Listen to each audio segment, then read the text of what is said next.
Hey, what's up, guys? How's it going? So, today we're going to talk a little bit about Age of Exploration and kind of how this all works.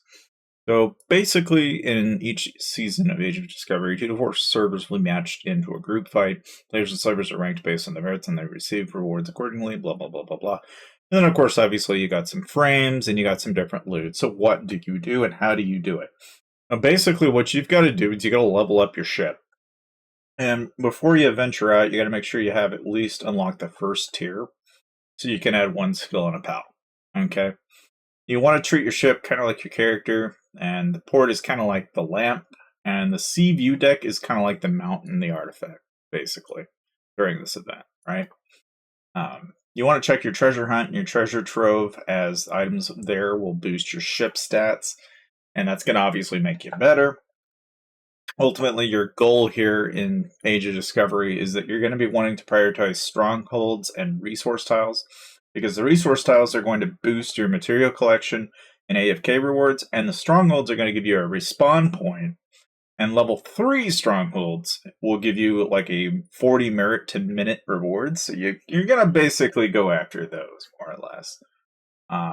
If you've got any action points, which is part of the ship steering wheel icon, you're basically going to turn around and you're going to use that to sweep tiles so that your ally can move in the map freely, and player guards will be indicated in the tiles. So you have to be kind of careful.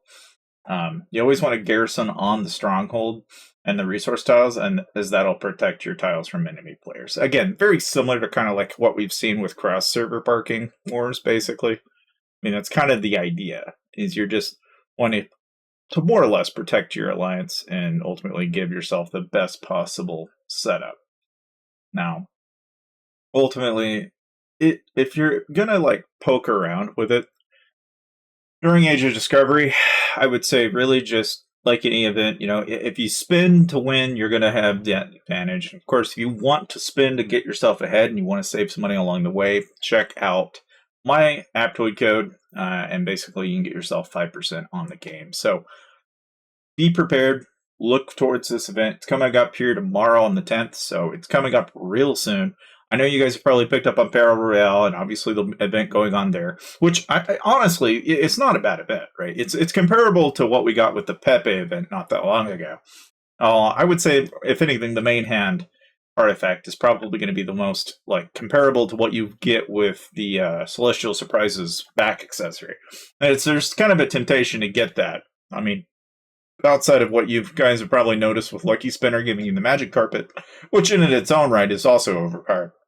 Again, the big thing here is always want to save your Lucky Spinner coins. If you want an average cost, 500 tokens is guaranteed draws, so basically, if you want to guarantee yourself a mount, save 500 of your tokens, and you're going to get a guaranteed mount every couple events.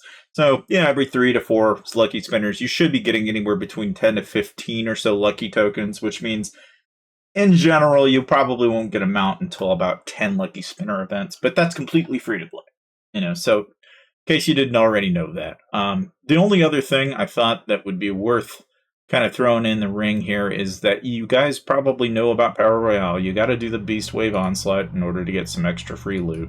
Of course, there's the challenge mode, which is going to give yourself a whole lot of different enemies, and basically you're just going to turn around and use that to get more and more loot. And you're going to use this to basically get as much as you can. But the main thing is the weapons R&D.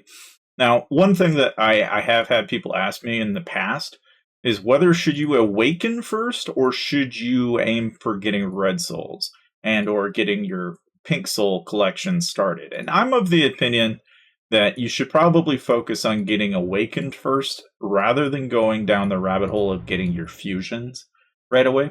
Because I think part of the reason why I feel that way is just because you're going to gain so much from the fact that when you actually awaken your class, you're going to have so much more in terms of what you're going to gain out of not only this, but the actual conversion then becomes a thing.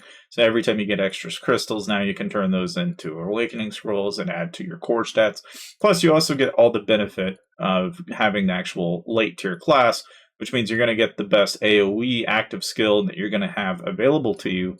Plus, you're also going to gain all these extra better passive skill bonuses, which you would not have in the previous skill till Now, I will say by far, Warbringer's probably one of the best PvP classes in the game right now. Blue Monarch is personally my favorite PvE build. Now, between Prophet and Dark Lord, it's still kind of a heads up on what you guys want to do here, but personally, you can pick and pack whichever one you want to go for. It's just if you go Dark Lord, it's going to be heavy skill crit. If you go Prophet, it's going to be heavy stun. Beyond that, though, as far as the classes and everything else goes, just know that that's what you got to expect with Age of Discovery coming up. Hopefully, you guys found this somewhat helpful. Consider subscribing, and I'll see you guys next time.